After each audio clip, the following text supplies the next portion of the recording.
What would they do about a Bam Bam Bigelow dark side? I mean, I know you can do the LT match, but I mean, although I know he ran into a fire and saved some people, but is it true that at the end of his career he was basically broke, living on someone's couch, and he died? Yeah, he had some. He I don't know. Some rough times happened. Uh, I had heard.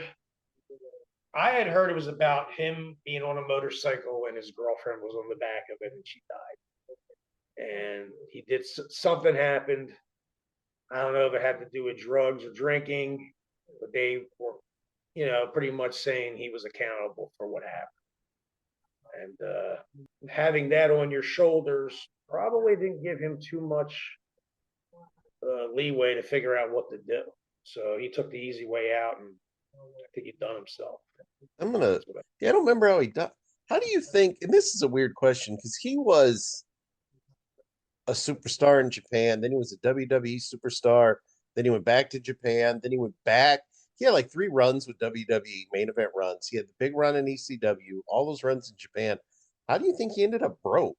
in this business, I learned, and it's the wrong thing. But when you're breaking money, you learn this. When you're making a certain amount of cash, you live off of that, and you learn to live that way. Some guys stay like I'll stay in my zone here. Yeah, I'm making a lot of money, but I'm not going to go upgrade and buy a two-story house now. I'm going to stay where I'm at and just keep pocketing it.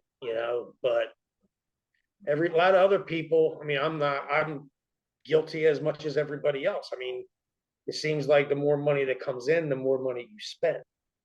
And that's what happens to a lot of guys because they think it's never going to end, but believe it or not, it does.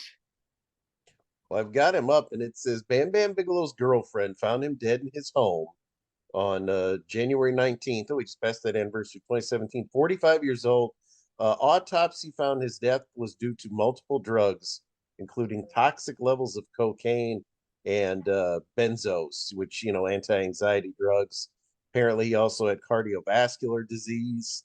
But yeah, if you mix enough coke, which is an upper, with enough benzos, which is a downer, You're yeah, going that's up and gonna down. that's gonna kill you. You're gonna go to sleep and not wake up. Yeah, that's like a roller coaster, man. That's a roller coaster of death right there. So, uh, it was a shame. I mean, he was a very good friend of mine.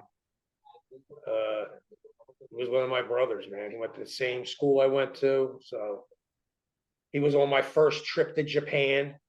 He was on that tour. He helped us out a lot. I can't say anything bad about it. I loved him.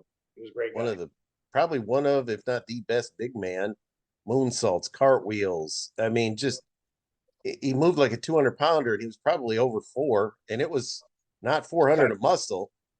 Psychology, bro. That's what he had a lot of psychology. I'll never forget when him and Taz went through the ring. And what was the more fun thing about that was, Bigelow's got what, about a foot and a half on Taz, about 180 pounds, and he was the underdog in that match. Taz was built so well, the push. That was good booking right there. Yes, absolutely. Absolutely. And then the big LT, I mean, he told me he made $1 million for that match. And He he had to did work with and he did everything. LT, if you watch it on the network, he blew up about a minute in, and Bigelow carried him for the next like 15, 20. It's true. It's true. Yeah, all LT had to do was get that second rope clothesline down, and it was okay.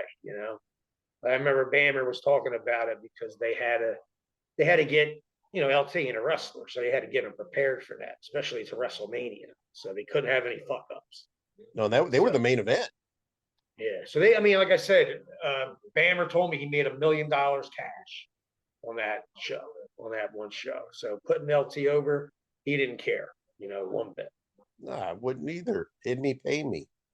That's it. Him and pay me.